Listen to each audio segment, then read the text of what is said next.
అయితే తెలంగాణ రాష్ట్ర ప్రజలు సోదరులారా, ఏంటంటే ప్రస్తుతానికి నేను ఇప్పుడు ఉన్న సిచ్యువేషన్లు ఏంటిదంటే, పార్లమెంట్ ఎలక్షన్లు ఈ లోకసభ ఎన్నికల్లో మొత్తం ఎట్లయిపోయిందంటే పార్టీలు చాలా బిజీగా ఉన్నాయి. ఈరోజు బీఆర్ఎస్ పార్టీ అయినా, తర్వాత భారతీయ జనతా పార్టీ అయినా, కాంగ్రెస్ పార్టీ అయినా, ఈ రెండు పార్టీలు ఏమైపోయినాయంటే జాతీయ పార్టీలు, ఒకటి ప్రాంతీయ పార్టీ. ఈ ప్రాంతీయ పార్టీకి, బీఆర్ఎస్ పార్టీకి జాతీయ పార్టీగా ఏదో చేద్దాము, ఏదో రాష్ట్రం అంతా కాదు కదా, భారతదేశం అంతా సాటి చెప్పుకుంటా దీన్ని ఒక జాతీయ పార్టీ చేయాలని టీఆర్ఎస్ పార్టీని బీఆర్ఎస్ పార్టీగా కల్వకుంట్ల చంద్రశేఖరరావు నానా కష్టపడ్డాడు, నానా చేసిండు, కానీ కాలేకపోయింది. టైం సహకరించలేదు, దేవుడు సహకరించలేదు, ఆయనకు తిరిగి ఓటమి పాలైండు. ఎందుకంటే మొన్న ఈ మధ్యన అసెంబ్లీ ఎలక్షన్లో ఓటమి అయిపోయిన తర్వాత వాళ్ళ పరిస్థితి ఎట్లా ఉందంటే, అధికారం పోయిన తర్వాత గినా అధికారంలో ఉన్నట్టుగా భ్రమ. 39 మందిలో ఒక అమ్మాయి చనిపోయింది కంటోన్మెంట్ ఏరియాలో. తిరిగి 38 మందిలో ఈ మధ్యన ఒక 5-6 మంది అంతా కాంగ్రెస్ పార్టీలో చేరడం జరిగింది. కాబట్టి వాళ్ళ పరిస్థితులు ఏమైపోయినాయంటే నానా రకాలుగా తెలంగాణ రాష్ట్రంలో ఏదో విధంగా మసిబూసి మారడిగాయ చేయాలి, మళ్ళీ ప్రజలను నమ్మియాలి. మేము 10 సంవత్సరం అధికారంలో ఉన్నాము, మేము ఏమి తప్పు చేశాము, మా తప్పును మేము ఇంకా తిరిగి చూసుకోలేకపోతున్నాము, అనవసరంగా ఒక్కరోజైనా ఎమ్మెల్యేలను ఊర్లుగినా తిరగలేకపోయారు, మేము వాళ్ళను ప్రజలకు అనుకూలంగా పెట్టలేదు. అనుకూలంగా పెట్టకపోతే ఈరోజు లాస్ట్ మూమెంట్లో అసెంబ్లీ ఎలక్షన్లప్పుడు బహిరంగ సభలు పెట్టి రోజుకు ఎన్నో రకాలుగా ప్రజలను మరిపించి ఏదో నమ్మకం ద్రోహం చేసి మూడోసారి రావాలనుకున్నారు, కానీ తెలంగాణ రాష్ట్ర ప్రజలు సహకరించలేదు బీఆర్ఎస్కు. కానీ భారతీయ జనతా పార్టీ ఏమో తెలంగాణను కైవసం చేసుకోవాలి. ఒకప్పుడు అసెంబ్లీ ఎలక్షన్లో ఒక రాజసింగ్ ఒకే సీటు ఉన్నది, తిరిగి 8 సీట్లు ఈసారి వచ్చాయి. తిరిగి ఈసారి ఎంపీ సీట్లలో కరెక్ట్గా 17 సీట్లలో మినిమం ఒక 15 సీట్లు సాధించాలనే తపనలో చాలా ఘోరంగా ముందుకు దూసుకుపోతున్నది. నానా రకాలుగా కాంగ్రెస్ను విమర్శిస్తున్నది, బీఆర్ఎస్ను విమర్శిస్తుంది. అంటే ఈ రాజకీయంలో ఎట్లా ఉంటాయంటే ఒకరినొకరు అప్పుడే అనుకుంటారు, అప్పుడే తిట్టుకుంటారు. అంటే ఈ మధ్యలో ప్రజలను మాత్రము ఘోరంగా అవమానపరుస్తున్నారు. వీళ్ళకి కావాలి కేవలం ఏంటిదంటే పదవి కావాలి, అధికారం చేతులు ఉండాలి, ఆస్తులను కాపాడుకోవాలి, తిరిగి ఏ యూత్ను రానివ్వద్దు, వంశపారపర్యంగా మేమే ఉండాలి, మా కొడుకులు ఉండాలి, మనమలు ఉండాలి, మనమరాళ్ళు ఉండాలి, జీవితాంతం మేము అధికారంలో ఉండాలి, ఇంకోడు రావద్దు. ఇది ఎక్కడి దరిద్రం తెలంగాణ స్టేట్కు. ఏ స్టేట్లో ఇట్లా లేదు. అసభ్య పదజాలంతో తెలుగు రాష్ట్ర ప్రజలను మొత్తం అఘోరపరిచిన ఘనత ఈరోజు అది ఎవరి వల్ల వచ్చిందో తెలంగాణ రాష్ట్ర ప్రజలకు మొత్తం తెలుసు కదా. తెలంగాణ రాష్ట్ర ప్రజలకు మొత్తం తెలుసు. బీఆర్ఎస్ చేసిన అరాచక పరిపాలనను, అవినీతి పరిపాలనను 10 సంవత్సరాలు తెలంగాణ రాష్ట్రంలో ఒక గోస ప్రజలకు అనుకూలంగా లేకుండా, పరామర్శించకుండా, పర్మిషన్లు ఇవ్వకుండా ఒక ప్రజలనే విపక్ష చేసిన ఘనత వీళ్ళది, బీఆర్ఎస్లది. ఇక ఇదే భారతీయ జనతా పార్టీ కోసం ఇదొక బీఆర్ఎస్ ఒక పాటు, ఇంకొక పాటు భారతీయ జనతా పార్టీలో 1 సీటు రాజాసింగ్ ఉన్నాక 8 సీట్లు వచ్చినాక బిడ్డను అరెస్టు చేయకముందుకు కల్వకుంట్ల చంద్రశేఖరరావుకు భారతీయ జనతా పార్టీ 10 సంవత్సరాలు ఎవరు కిషన్ రెడ్డి సోపతి, ఏ సోపతి 8 సీట్లు వచ్చినాయి కదా, నేను బీఆర్ఎస్కు సపోర్టు.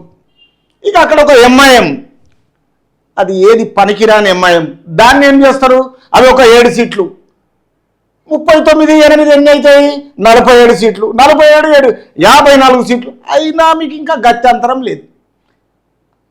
ఎందుకంటే కాంగ్రెస్ పార్టీని అవిశ్వాస తీర్మానం చేయాలన్నా, ఓడగొట్టాలన్నా, కాంగ్రెస్ గేట్లు దించాలన్నా, మీరు గేట్లు తెరవాలన్నా, కాంగ్రెస్ వాళ్ళు అమ్ముడు పోవాలన్నా మీకు శూన్యం, జీరో, అక్కడ ఏమీ లేదు. కాబట్టి బీఆర్ఎస్ పరిపాలన చేసిన సాధ్యమైనంత వరకు చేతగాని పని చేసింది, 10 సంవత్సరాలు చేసింది. ఇక్కడ బీజేపీకిన ఈ అవకాశాన్ని ఒక్క సీటుకి వెళ్ళి 8 సీట్లు తీసుకొచ్చి లాస్ట్లోకి వచ్చి తెలంగాణ రాష్ట్రమంతా బండి సంజయ్ ఉన్నన్ని రోజులు ఒక యూత్ను బలాపేతం చేసుకొచ్చి ఒక ఘోరంగా ఎట్లా అంటే కిషన్ రెడ్డి చేయగానే మళ్ళా రాగానే అవమానపరిచినట్టు భారతీయ జనతా పార్టీకి అప్పుడు యూత్కు మనసు విరక్తి చెందిపోయింది. జనాల్లో మొత్తం బీజేపీ అంటే కొంచెము వెనక్కిపోయింది. ఎందుకు అదే బండి సంజయ్ ఉంటలే కొన్ని సీట్లు పెరిగేవి. ఎందుకంటే తెలంగాణ స్టేట్లో భారతీయ జనతా పార్టీకి ఒక స్థాయి పెంచుకొని కొన్ని సీట్లు పెంచుకునే ఆలోచన ఉండి రాష్ట్రమంతటా కష్టపడి తన జైలుకు వినబోయొచ్చి బండి సంజయ్ కష్టపడ్డాడు. ఈ బీఆర్ఎస్ పార్టీ ఏమో ఇట్లా బండి సంజయ్ను మార్చేసిండ్రు, కిషన్ రెడ్డిని తీసుకొచ్చిండ్రు. ఆ ఒక్క సీటుకి వెళ్ళి 8 సీట్లే వచ్చినాయి. అదే బండి సంజయ్ ఉంటే ఇది బీఆర్ఎస్ ఏమో 54 సీట్లు వస్తాయి కదా, ఎంఐఎం 7-8 సీట్లు మేము కలుపుకుంటాము, మా బిడ్డనేమో అరెస్ట్ చేయరు, ఇక మాకు మించిన మేమే అధికారం మళ్ళీ మాకే వస్తుంది అనేసి 23 కార్లు మొత్తం ఆంధ్రలో పెట్టడము. తిరిగి మొత్తం వీళ్ళ భ్రమ ఏంటంటే మళ్ళీ కాంగ్రెస్ను ఓడించము, కాంగ్రెస్ ఏంది ఎప్పటికి ఉంటుందా, అసలు అధికారమే సరిగ్గా ఉండదు వాళ్ళ దాంట్లో ఎమ్మెల్యేలే కరెక్ట్ ఉండరు, వాళ్ళకైనా కరెక్ట్ ఉండరు, ఒకరికొకరు గొడవ పడతారు, మనం చెప్పినట్టు వింటారు. ఎందుకంటే ఇప్పుడు మనము 42 మందిని తీసుకొచ్చినాం 2014లో. ఎవరిని? టీఆర్ఎస్ మొత్తం అప్పుడు టీఆర్ఎస్ ఉన్నప్పుడు తెలుగుదేశం పార్టీని మొత్తం 42 మందిని గేట్లు ఓపెన్ చేసి తీసుకున్న ఘనత కేసీఆర్దే కదా. అది భూస్థాపితమైంది కదా. టీడీపీ భూస్థాపితం చేసింది కదా టీఆర్ఎస్. ఆ టీఆర్ఎస్ ఇలా జాతీయ పార్టీగా కొనసాగుదామంటే కానియలేదు, అయిపోయింది. ఇక్కడ టీడీపీ భూస్థాపితం అయిపోయింది, టీఆర్ఎస్ పోయి ఇప్పుడు బీఆర్ఎస్ జాతీయ పార్టీగా కూడా పోయింది. 2 జడలో రామణ సీత అయిపోయింది. అయిపోయిన తర్వాత ఈరోజు భారతీయ జనతా పార్టీకి ఈ విధంగా అయిపోయింది పనిష్మెంటు. కిషన్ రెడ్డిని తీసుకొచ్చి బండి సంజయ్ని తీసిన తర్వాత తిరిగి మళ్ళా జరిగిన విధానం ఏముందంటే మళ్ళగిన ఇప్పుడు వీళ్ళ భ్రమ ఏంటంటే మేమే అధికారంలో ఉన్నాము. వీళ్ళకు అనుకూలంగా ఈరోజు బీఆర్ఎస్ పార్టీ చేసే అరాచకాలు ఇట్లున్నాయి, దోపిడీ పాలన ఇట్లా ఉంది, బీజేపీ ఇలా తయారైపోయింది, ఏసీబీని ఈడీని తన అందుబాటులో పెట్టుకొని జనాలకు నోటీసులు పంచడం, కవితను అరెస్ట్ చేయడము.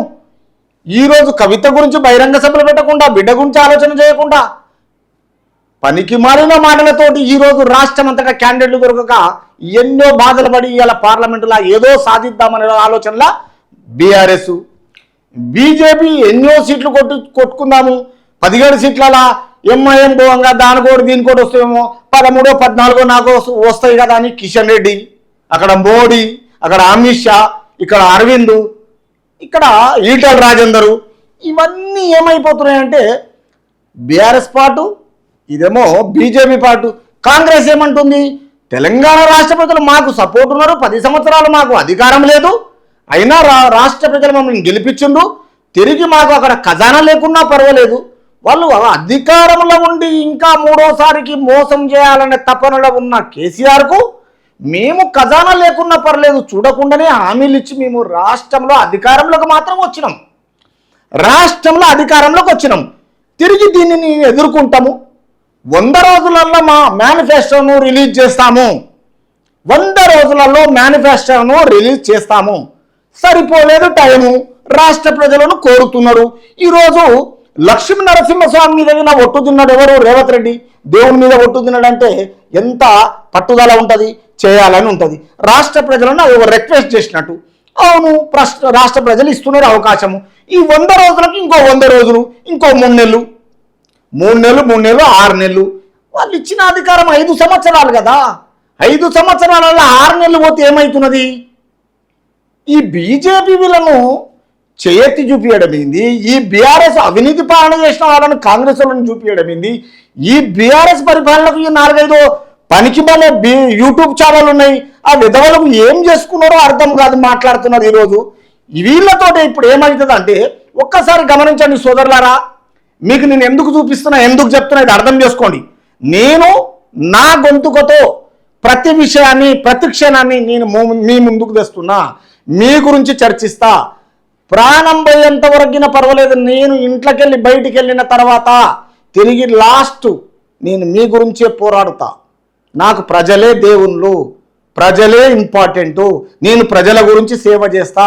నేను ప్రజల మనిషిని, నాకు ఏ ప్రభుత్వంతో అవసరం లేదు. అక్కడ నీతి నిజాయితీ ఉండాలా. నీతి జాతి లేకుండా వెధవల టైప్ మాత్రం కాదు. నాకు ఏది లేకున్నా పర్వాలేదు. కాబట్టి ఈరోజు మన 9 టీవీకి మీరందరూ తెలంగాణ సోదరులు, అక్క చెల్లెళ్ళ, అన్నదమ్ములు అందరు కలిసి ఒక చిన్న విన్నపం ఏంటిదంటే, నా ఛానల్ చూడని వాళ్ళు దయచేసి షేర్ చేయండి, లైక్ చేయండి, మీ అభిప్రాయాన్ని కామెంట్ రూపంలో తెలియజేయండి. ప్లీజ్ మళ్ళొకసారి లైక్ చేయండి, షేర్ చేయండి, మీ అభిప్రాయాన్ని కామెంట్ రూపంలో చేయండి. మనమంతా తెలంగాణ జాతి, నీతి, ఒక పద్ధతి, సంస్కారం ఉన్నోళ్ళం. ఎవడో విధవలేదో తప్పు మాట్లాడితే దాన్ని తప్పుగా పట్టుకోవద్దు. మనకు ఒక పద్ధతితో మనం ముందుకెళ్తున్నాం. ఎవరు తప్పు చేస్తున్నారు? ప్రతి మనిషి తప్పు చేయనోడు ఎవడు లేడు, ఎవడు సత్యహరిచంద్రుడు కాడు. కానీ ఈరోజు కాంగ్రెస్లో ఎవడో బీఆర్ఎస్ వాళ్ళు తప్పు చేస్తున్నారు. 10 సంవత్సరాలు ఇంకా తప్పు చేస్తారేమో, రాష్ట్రాన్ని ఎక్కడికో తీసుకుపోతారో, ఇంకా ఏ అప్పుల పాలు చేస్తారో అని ఖజానా చూడకుండా అధికారంలోకి వచ్చిండు. కాబట్టి ఖజానా లేదు కాబట్టి 3 నెలల్లో ఈరోజు ఇట్లుంది. ఇదే ఈ దరిద్రుడు చూడు, కాళేశ్వరం నీళ్లు లేక ఏం జరుగుతుందో తెలుసా? రాష్ట్రమంతా తిరిగి పాదయాత్ర వేసుకోవడానికి తెలియదంట. వీడు తార్నాకలు ఉండి వీనికి ఛానలు ఇక్కడ సీఎంను ఫేస్ చూడు ఎట్లా చూపిస్తున్నాడు. సీఎం ముఖం ఈ విధంగా చూపిస్తున్నాడు. అంటే అధికారంలో ఉన్న సీఎం ఇట్లా ఉంటుంది, అనధికారంలో ఉన్న విపక్షం ఏమో ఈ రోజు లేక చూపిస్తాడు. వీనికి ఎక్కడ నీతి జాతి ఉన్నది? తర్వాత ఇది చూడండి, వీడు ఎట్లా చీప్ మిస్ అయిపోయాడు. యాసంగి పంటకు వరి వేసిన తర్వాత వచ్చిందే ఎండాకాలం కాంగ్రెస్ పార్టీ. ఎవరినో ఒక రైతును పెట్టి అక్కడ ఇది ఏముంది, చేను కోసిన తర్వాత ఎండిపోయినాక అది తిరిగి ఏం చేస్తుంది అంటే ఇగురు వస్తుంది. ఇది వరికి అంటే ఇంత ఈ ఇగురును చూపించుకుంటా నీళ్ళు ఎండిపోయినాయి, చేను ఎండిపోయినది. ఎండిపోతే మొత్తం ఏమైతే తెల్లగా కనిపిస్తుంది. ఇది చేను కోసిన తర్వాత, పర్రెలు వచ్చిన తర్వాత అక్కడ వరి లేకపోతే ఈ ఇగురుతో ఒక మనిషిని పెట్టి ఏదో ఫోటో తీసుకొని ఈ పిక్తో అంటే ఈ ఫోటోతో ఇవాళ రాష్ట్ర సీఎంను కాళేశ్వరం నీళ్లు లేకపోతే ఏం జరుగుతుంది తెలుసా? ఆ నీళ్లు లేకపోవడానికి నీ పనికి మళ్ళా బీఆర్ఎస్ పార్టీరా. ఆ బీఆర్ఎస్ పార్టీ గురించి ఈరోజు రాష్ట్ర ప్రజల సీఎంను ఈ విధంగా చూపిస్తావా? కొంచెం మన సిగ్గు శరం ఉందా నీకు? పోనీ నీకు వ్యవసాయము తెలుసు అంటావు, రైతు బిడ్డ నువ్వే అంటావు. రైతు బిడ్డవే, మరి నీకు వ్యవసాయం గురించి మొత్తం తెలవాలి. ఏ ఫోటో పెట్టి చూపిస్తావు? అది ఎప్పుడు ఎగురు వస్తున్నది? సంవత్సరంలో ఎన్ని పంటలు వస్తాయి? తర్వాత దానికి ఎప్పుడు దానిని దున్నాలి, ఎప్పుడు ఆరజాలు కొట్టాలి, మార్జాలు కొట్టాలి, జంబు కొట్టాలి, ట్రాక్టర్ తోటి దున్నే తర్వాత అయినా వరిని దాన్ని ఎప్పుడు అలకాలి, దానికి ఎప్పుడు ఆ తుకం పోయాలి, తుకం పోసిన తర్వాత అయినా దాన్ని మళ్ళీ కలుపు తీయాలి, కలుపైనాక పొట్టకు వస్తుంది, చేను వస్తుంది. 6 నెలల పంట. 6 నెలల పంటను నీళ్లతోటి ఏ కలుపు పెరగకుండా బ్రహ్మాండంగా కాపాడుకున్నోడు రైతుకు అప్పుడు వడ్లు వస్తాయి. ఆ వడ్లు వచ్చి కళ్ళంలోకి వచ్చినాక గవర్నమెంట్ పర్మిషన్తో కొనాల. కొన్న తర్వాత అగరు రైస్ మిల్లుకి వేస్తే ఆ రైసే గవర్నమెంట్కి వస్తుంది. వీడు రైతు బిడ్డనంట, దానికి ఏదో ఇంక తెలుసు అంట. తర్వాత ఆ పనికి మళ్ళీ ఎగురును చూపించి ఇట్లా పెట్టి సీఎం ఫోటోను ఇట్లా చూపిస్తాడు. సీఎం ఫోటోను ఈ విధంగా చూపిస్తున్నాడు. ఈ విధంగా చేసిన ఘనత ఎవరిది? బీఆర్ఎస్ పార్టీది. కాళేశ్వరం నీళ్లు లేకపోతే ఏం జరుగుతుందో తెలుసా? ఏం జరుగుతుంది? జరిగేది ఏంది? ఎండాకాలంలో చేసిన ఘనతనే వాళ్ళది. కాళేశ్వరం మొత్తం నాశనం చేసిందే కేసీఆర్ కమిషన్లకు, హరీష్ రావు, కేటీఆర్, ఇంకా లేల 60 ఒక్కొక్కటి అన్ని బయట పడతానే ఉన్నాయి. బయట పడతలేవా? తూ అని ఉంచుతున్నారు తెలంగాణ రాష్ట్ర ప్రజలు. ఫోన్ ట్యాపింగ్ ఉంచిరి, పేపర్ లీకేజ్ ఉంచిరి. పేపర్ లీకేజ్ చేయలేదా ఎవరు? కేటీఆర్. ఫోన్ ట్యాపింగ్ చేయలేదా? ఈ మధ్యన అందరూ జైలుకు పోలేదా? పోనీ వాళ్ళని కస్టడీలో తీసుకోలేదా? వాళ్ళని ఎఫ్ఐఆర్ చేయలేదా? అమెరికాలు తీసుకురాలేదా? ప్రభాకర్ రావును, రాధాకిషన్ రావును, పోనీ ఇక్కడ ఉన్న తిరుపతి అన్నను, తర్వాత ఇంకోటి ఏంది భుజంగరావును అరెస్ట్ చేయలేదా? ప్రణీతరావును అరెస్ట్ చేయలేదా? వీళ్ళు ఇవన్నీ ఎందుకు బయట పెట్టారు? అంటే నీతి లేదు, జాతి లేదా? వాళ్ళు చేసింది వాళ్ళు చేసిర్రు. కవిత చేసింది కవిత చేసి ఇలా TR జైల్లో ఉన్నది. వీళ్ళ కుటుంబం అంతా ఇట్లా చేస్తే వాళ్ళ గురించి మళ్ళీ పరిపాలన. చలో సీఎం రేవంత్ రెడ్డి తెలంగాణ ప్రజలకు క్షమించి పక్కకు జరుగుతాడు. వచ్చి సీఎంను కూర్చునబెట్టు. ఎవరిని కూర్చునబెడతావు? కల్వకుంట్ల చంద్రశేఖరరావును కూర్చునబెడతావా? అప్పుడు మనిషి అంటుంటుందా చెప్పు? నీకు సిగ్గుండాలే మాట్లాడితే కొంచెమన్నా చదువుకున్నారా మీరు? మన బుద్ధి జ్ఞానం ఉండాలి, అర్థం లేకుండా. ఈరోజు నువ్వు మాట్లాడుతావు ఏమంటావు అంటే తర్వాత ఒక్కొక్కసారి మాట్లాడతాడు, రారా చూసుకుందాము. బీఆర్ఎస్ ఏం చూసుకుంటారు? సీఎంని బట్టి ఏంది చూసేది? నీ తమ్ములేని ఏంటి? ఇంటికి చుట్టాలు వస్తే వాళ్ళతో నీళ్లు మోపిస్తారంట. నువ్వు చుట్టాలు వాళ్ళ అండర్స్టాండింగ్ ఉంటుంది, గిరిగిన పెడతారు. ఏమన్నా అర్థమన్నా మీకు? నాకు 5 లక్షల అప్పు ఉంది, 2 లక్షలు మాపు చేస్తాని దేవుని మీద ఒట్టేనాడు, ప్రజలను అడుగుతున్నాడు. 6 నెలలు టైం అడిగిండు, 3 నెలలు అయిపోయింది, ఇంకో 3 నెలలు అడుగుతున్నాడు.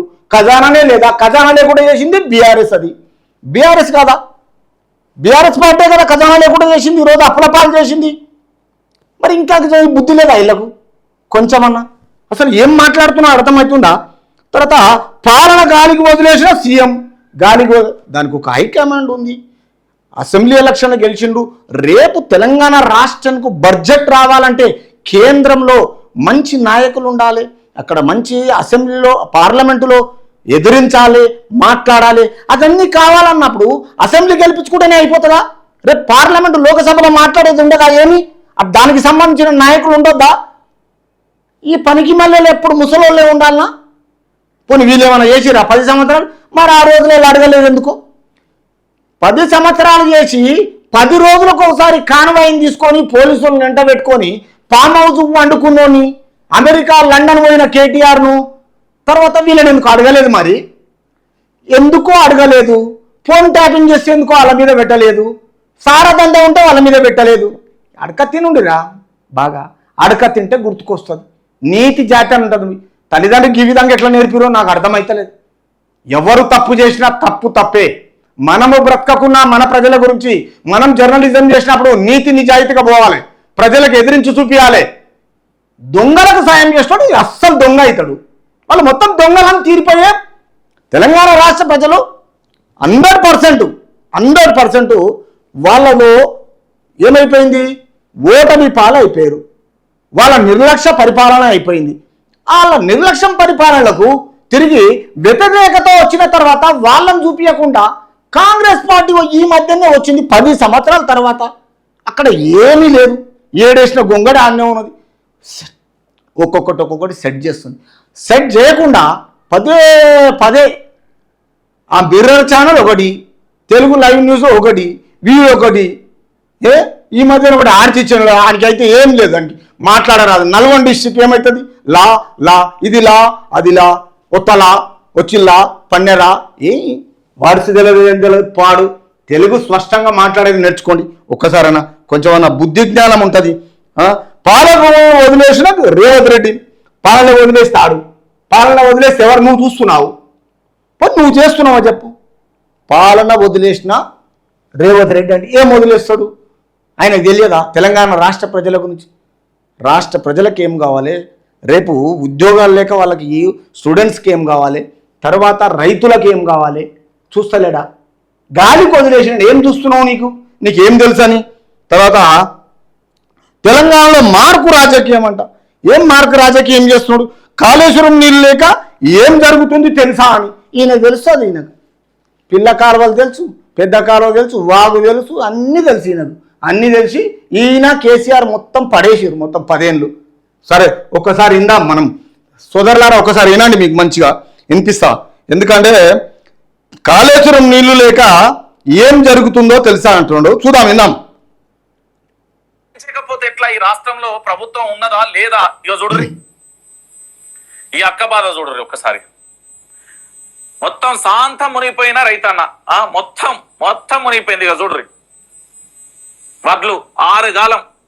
నాకు తెలిసి ఈ రైతుల కష్టం ఎట్లుంటుందో తెలుసా? ప్రతి ఒక్కరూ రైతు బిడ్డలమే. తల్లి గర్భంలో పిండాన్ని అంటే ఆ పసి పాపను 9 నెలల పాటు ఆ తల్లి ఎంత జాగ్రత్తగా కాపాడుకుంటుందో, వీళ్ళు విత్తనం వేసే నుండి మళ్ళీ చేతికొచ్చే వరకు రైతన్న చేసేది కూడా ఆల్మోస్ట్ అలాంటి పోరాటమే. ఒక్కసారేనండి చెప్తున్నా, ఇప్పుడు చేతికొచ్చే ఒక్కసారేనండి. తల్లి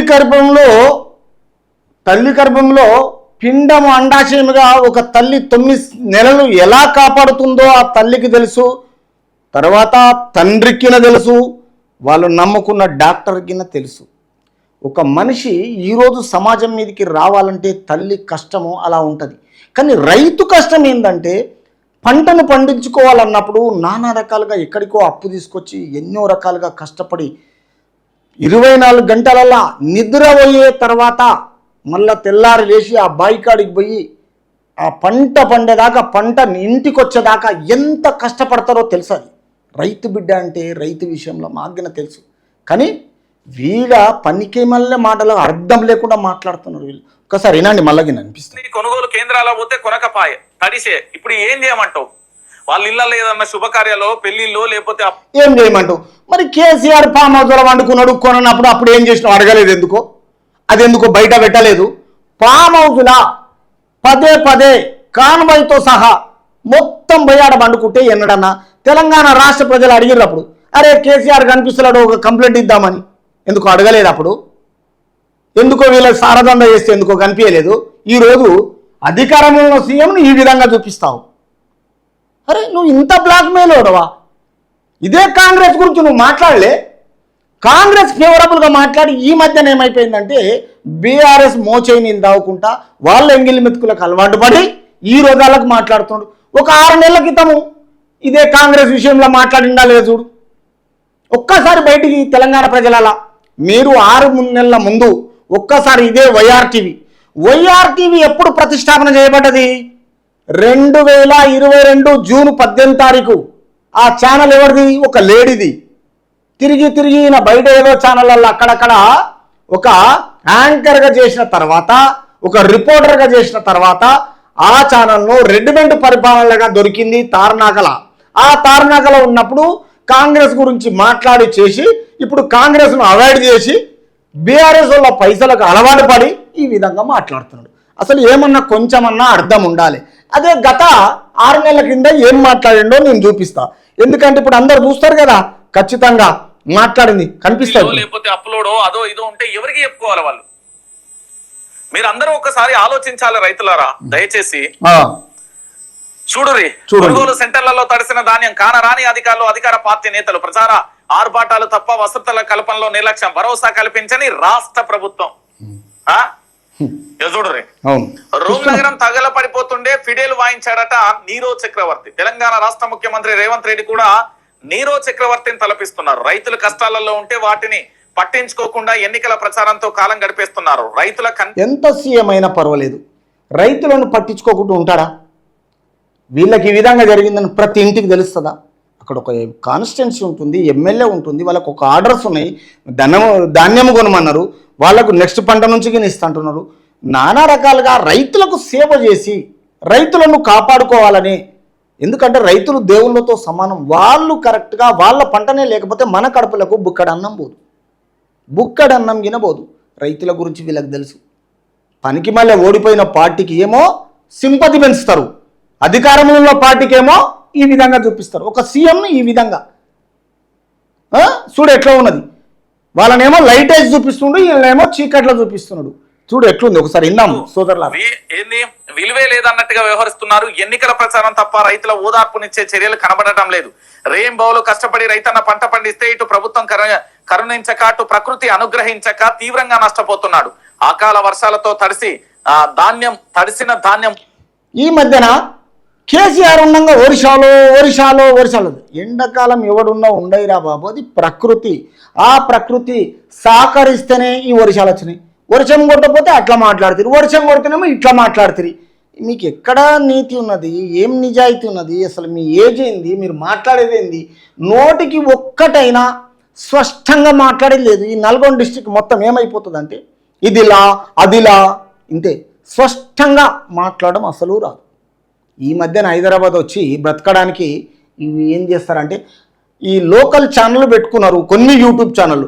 ఆ ఛానళ్ళ ద్వారా మమ్మల్ని ఎవరు అడుగుతారు, మాతో ఎవరు మాట్లాడతారు, అంతా మేము చేసిందే వేదము.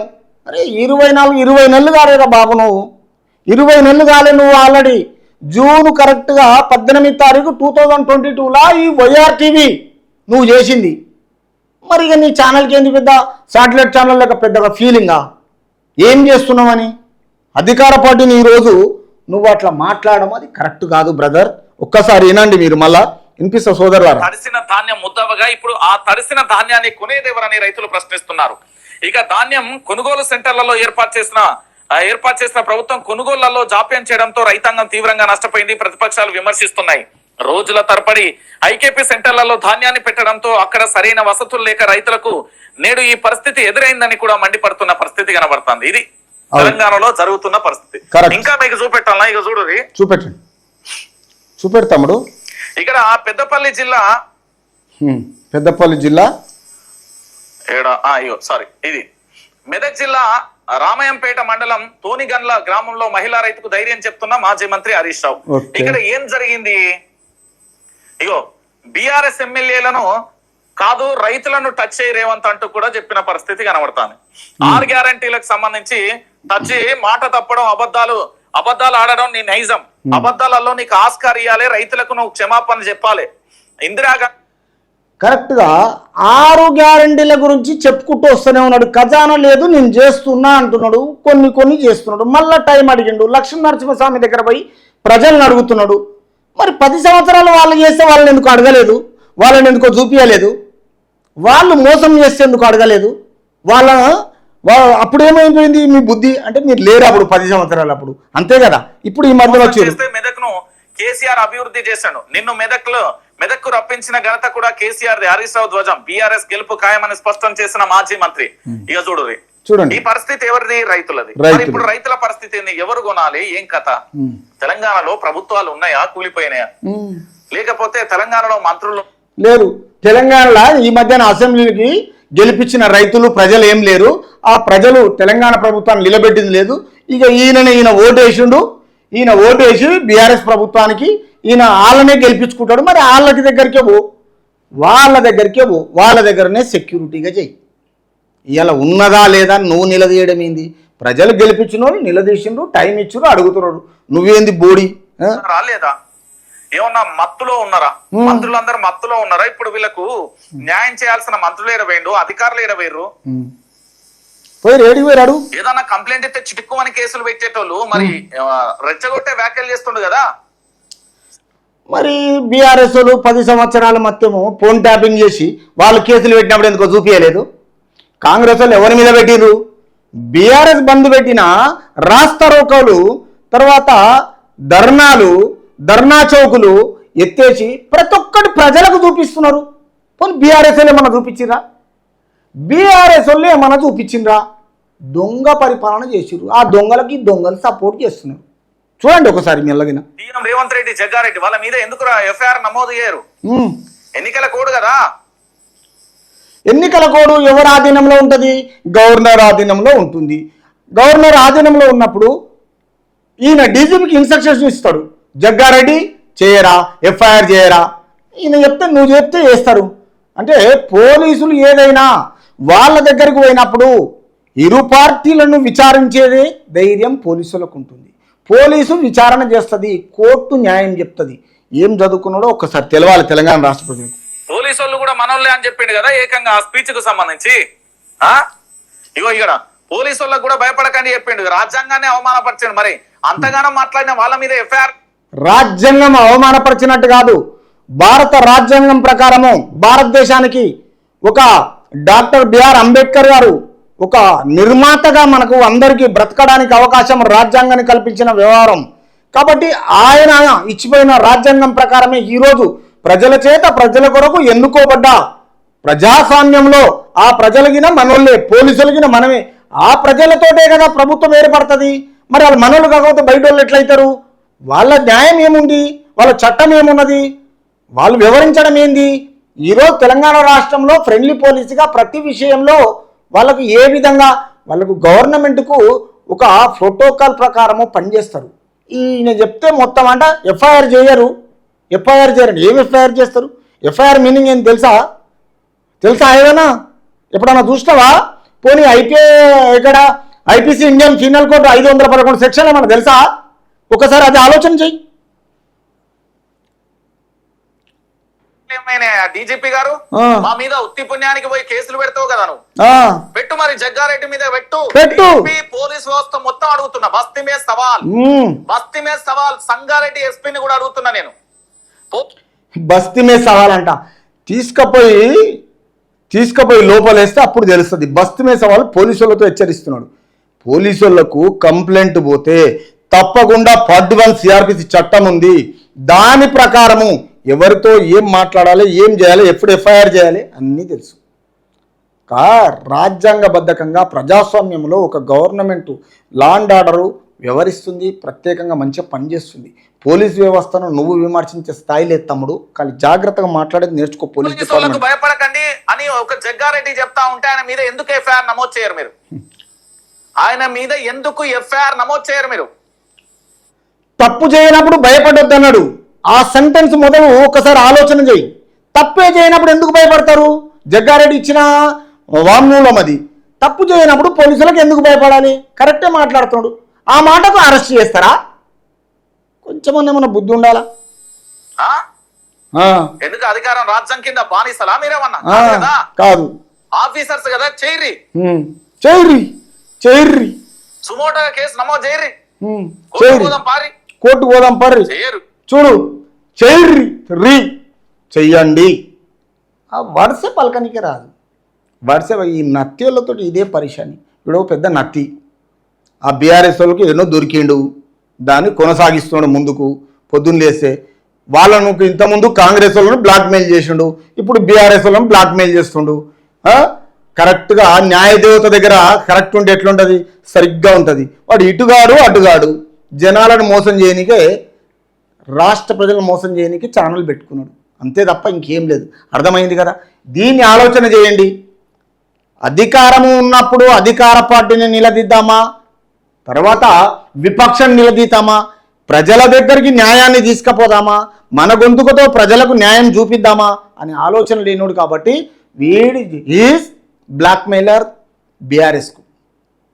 ఓకే సోదరులారు, ఒక్కసారి వినండి. ఇటువంటి వాళ్ళ మీద రేపు పార్లమెంట్ ఎలక్షన్లు అయిపోయినాక కాంగ్రెస్ కార్యకర్తలే చూపిస్తారు అది.